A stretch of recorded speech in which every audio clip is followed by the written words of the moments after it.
शानूनगर नाम के एक जंगल में पिंकी चिड़िया और टॉनी चिड़िया दो बहनें रहा करती थीं। उनके माता पिता 6 महीने पहले ही उनको छोड़कर चले जाते हैं। उन बेचारों का एक दूसरे के अलावा और कोई नहीं होता। वो दोनों बहुत गरीब होती हैं और हमसायों से मांग कर गुजारा करती हैं। एक दिन सुबह पिंकी चिड़िया को बहुत भूख लगती है तो वो अपनी बहन से कहती है, दीदी चलो ना सुंदरी चिड़िया से कुछ खाने को ले आते हैं, शायद वो हमें कुछ खाने को दे दे, मुझे बहुत भूख लगी है। ठीक है चलो चलते हैं।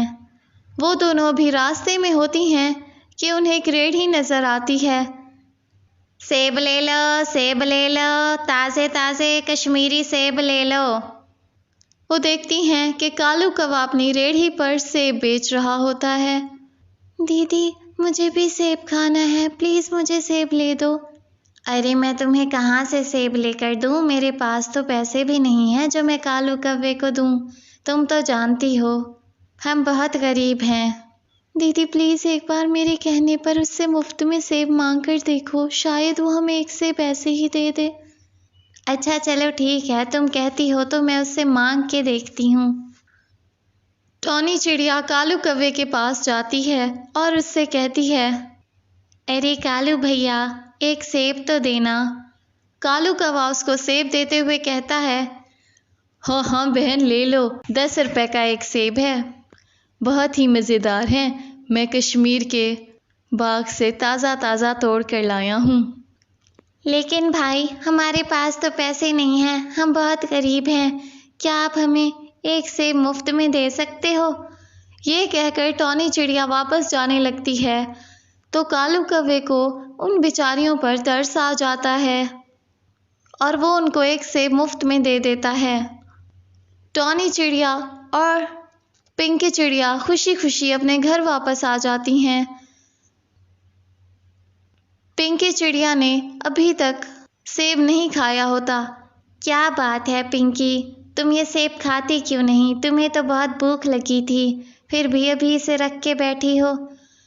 दीदी मैं एक बात सोच रही हूँ, हमारे घर के पिछले बाग में जो इतनी सारी ज़मीन खाली है, क्यों ना हम उसमें ये सेब बो दें, फिर सेब का पूरा दरख्त उगाएगा तो हम उस पर लगे हुए ज़्यादा सेब खा भी सकेंगे और उन्हें बेच भी सकते हैं।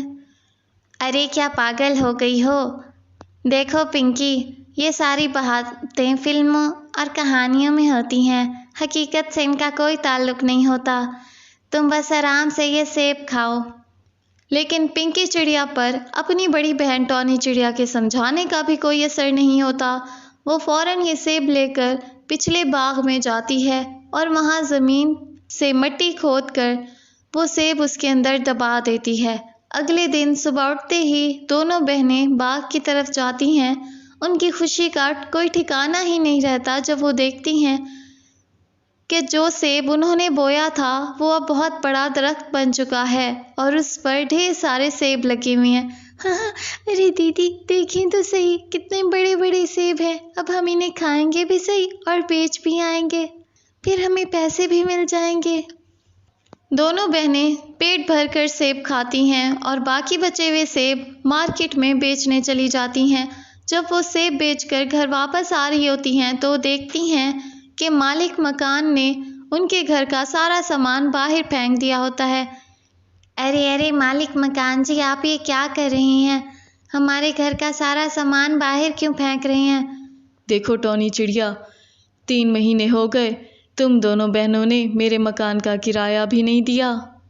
तुम्हारे माँ बाप तो मर गए, मुझे पता है, अब कोई भी मुझे किराया नहीं देगा, इसलिए तुम दोनों मेरे घर से निकल जाओ। बेचारी टॉनी चिड़िया और पिंकी चिड़िया दरख्त पर बैठी रो रही होती हैं, उसी दरख्त पर जो उन्होंने खुद उगाया होता है। अब वो सोच रही होती हैं कि वो कहाँ जाएंगी और कौन उन्हें अपने घर में जगह देगा कि अचानक उस दरख्त से आवाज़ आती है, प्यारे बच्चों तुम परेशान ना हो, मैं इसी दरख्त का एक जिन हूँ। तुम दोनों ने ये दरख्त उगाकर मुझे आज़ाद कर दिया एक जालिम कैद के। से मैं आज़ाद हो चुका हूँ। मैं तुम दोनों को इनाम के तौर पर एक बड़ा सा घर बना देता हूँ। तुम उस घर में हंसी खुशी रहना और तुम्हें उस घर से कोई भी नहीं निकालेगा। दोनों बहनें ये सुनकर खुश हो जाती हैं और वो जिन उनको एक बड़ा सा घर बना देता है और वो दोनों बहनें उस घर में हंसी खुशी रहने लगती हैं।